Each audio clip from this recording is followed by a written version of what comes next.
सड़क सुरक्षा और वाहन बीमा को लेकर सुप्रीम कोर्ट ने एक अहम पहल की है। कोर्ट ने IRDAI यानी कि insurance regulatory and development authority of India और सड़क परिवहन एवं राजमार्ग मंत्रालय यानी MORTH को एक पायलट प्रोजेक्ट तैयार करने का निर्देश दिया है। इसका उद्देश्य वाहनों के वैध थर्ड पार्टी इंश्योरेंस को उनके फ्यूल सिस्टम से जोड़ने की संभावना तलाशना है। अगर ये व्यवस्था लागू होती है तो पेट्रोल पंप पर वाहन का इंश्योरेंस स्टेटस जांचा जा सकेगा।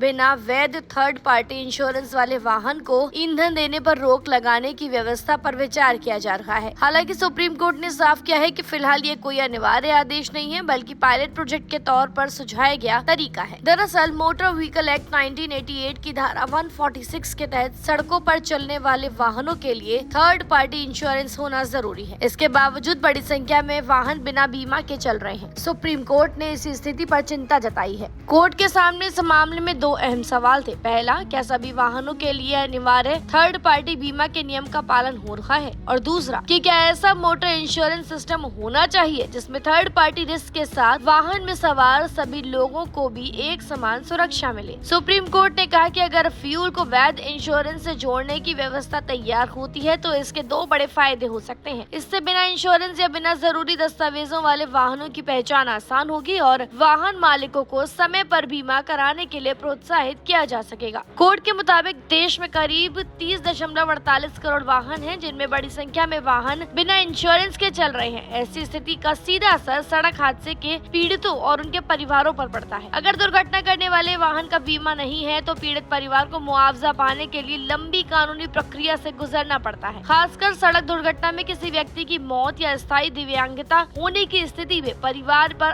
आर्थिक दबाव काफी बढ़ जाता है। कोर्ट ने कहा कि अनिवार्य थर्ड पार्टी इंश्योरेंस का मकसद सिर्फ मुआवजा दिलाना नहीं, बल्कि दुर्घटना पीड़ितों को लंबी कानूनी लड़ाई से बचाना है। अब बात इंश्योरेंस की अवधि की। सुप्रीम कोर्ट के नए वाहनों को थर्ड पार्टी बीमा की अवधि में भी बड़ा बदलाव करना है। साल 2018 में नए 4 पहिया वाहनों के लिए 3 साल और 2 पहिया वाहनों के लिए 5 साल का थर्ड पार्टी इंश्योरेंस जरूरी किया गया था। अब कोर्ट ने इस अवधि को बढ़ाने का फैसला किया है। नए 4 पहिया वाहनों के लिए थर्ड पार्टी बीमा की अनिवार्य अवधि 3 साल से बढ़ाकर 4 साल कर दी गई है। वहीं 2 पहिया वाहनों के लिए अवधि 5 साल से बढ़ाकर 6 साल कर दी गई है। कोर्ट ने IRDAI को इस बदलाव को लागू करने के लिए जरूरी निर्देश जारी करने को कहा। कुल मिलाकर सुप्रीम कोर्ट की इस पहल का मुख्य उद्देश्य सड़कों पर बिना बीमा वाले वाहनों की संख्या कम करना और दुर्घटना पीड़ितों के लिए मुआवजे की व्यवस्था को ज्यादा प्रभावी बनाना है। अब नजर इस बात पे होगी कि IRDAI और MORTH का पायलट प्रोजेक्ट किस तरह काम करता है और भविष्य में पेट्रोल पंप पर इंश्योरेंस जांच की व्यवस्था किस रूप में लागू की जाती है। फिलहाल जानकारी में इतना ही। खबरों के लिए सब्सक्राइब करें भारत एक्सप्रेस।